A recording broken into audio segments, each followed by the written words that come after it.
High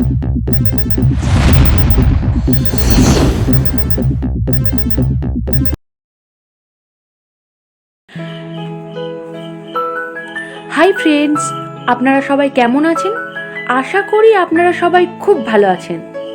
অনেক দিন পর আবার চলে এলাম আর্ট ফর অল চ্যানেলের পক্ষ থেকে নিউ ড্রয়িং টিউটোরিয়াল ক্লাস নিয়ে। যারা নতুন আমাদের চ্যানেলটিকে দেখছেন তারা অবশ্যই চ্যানেলটিকে সাবস্ক্রাইব করে দেবেন এবং পাশে থাকা বেল বাটনটিকে প্রেস করে দেবেন, যাতে আমাদের চ্যানেলের নতুন ভিডিও আপলোড হলেই তার নোটিফিকেশন আপনারা প্রথমেই পেতে পারেন।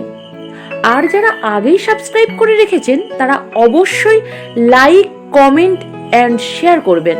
আপনাদের এই লাইক, কমেন্ট, শেয়ার আমাদের মোটিভেট করে নতুন কিছু করার।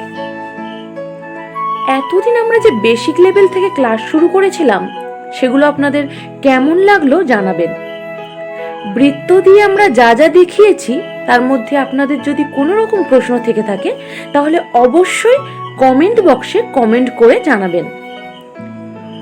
আজ থেকে দেখে নেব আয়তক্ষেত্র দিয়ে আমরা কি কি জিনিস আঁকতে পারি। আজকের ক্লাসে দেখে নেব আয়তক্ষেত্র দিয়ে খুব সহজেই এই রকম একটি বই আমরা কিভাবে আঁকতে পারি।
তাহলে বন্ধুরা, আজকের জন্য এতটুকু। আমাদের পরের ক্লাসে আমরা দেখে নেব একটি আয়তক্ষেত্র দিয়ে খুব সহজেই একটি কাপ আমরা কিভাবে আঁকতে পারি।